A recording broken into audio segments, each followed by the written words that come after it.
সাহস নিয়ে চলে তারা সহজেই হারে না। প্রমাণ করতে হইব Awami League is the best. জয় বাংলা, জয় বঙ্গবন্ধু। শেখ হাসিনার তুলনা শুধু শেখ হাসিনাই, আর কেউ নাই।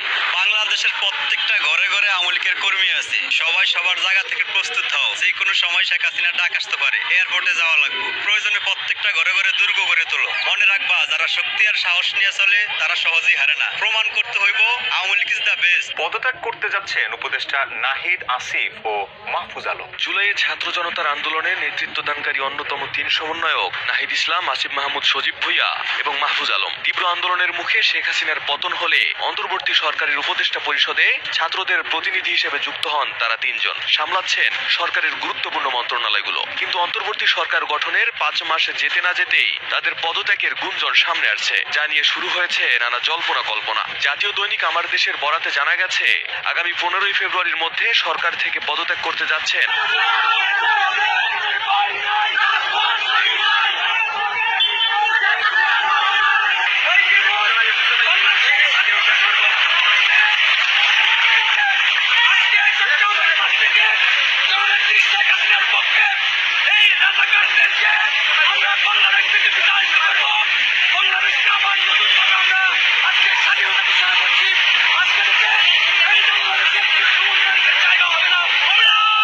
ছাত্র জনতার গণ অভ্যুত্থানে ক্ষমতা থেকে বিতাড়িত আওয়ামী লীগ প্রায় অর্ধ বছর দেশে নেই। শীর্ষ নেতৃত্বের অনেকেই, আবার অনেকেই করছেন কারাবাস। এদিকে ভারতে অবস্থান করে দলের সভাপতি ও সাবেক সরকার প্রধান শেখ হাসিনা বিভিন্ন সময় নানা কর্মসূচি ঘোষণা করলেও বাস্তবে তার প্রতিফলন হয়নি। এবার আবারও একগুচ্ছ কর্মসূচি ঘোষণা করেছে দলটি। আর তাদের এই কর্মসূচি ঘোষণার পরপরই বিএনপি তাদের নতুন কর্মসূচি ঘোষণা করেছে। ফেব্রুয়ারি মাস জুড়ে বড় 2 দলের কর্মসূচিকে রাজনৈতিক অঙ্গনে এক নতুন উত্তেজনা সৃষ্টি করেছে। নেটিজেনদের মধ্যে অনেকেই প্রশ্ন তুলেছেন, এটা কি যুগপৎ কর্মসূচি নাকি পাল্টাপাল্টি কর্মসূচি?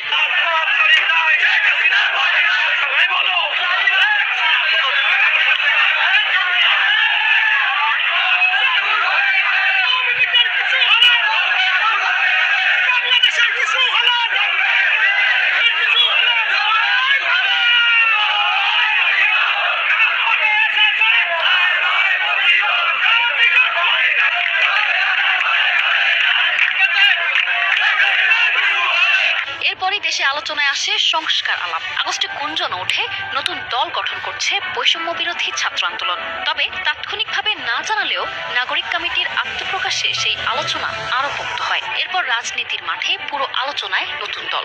বিএনপির অনেক নেতা কিংস পার্টি গঠনের চেষ্টা চলছে বলে অভিহিত করতেও ছাড়েনি। তবে জবাবও এসেছে কিংস পার্টি নয়, কিংস মেকার। এ নিয়ে বাহাসও কম হয়নি। সম্প্রতি সরাসরি বক্তব্যে আক্তার জানিয়েছেন মার্চের আগেই দল ঘোষণা করার কথা। ফেব্রুয়ারির মধ্যেই এই তরুণদের, এই ছাত্রদের পক্ষ থেকে একটি রাজনৈতিক দলের আবির্ভাব করতে যাচ্ছে।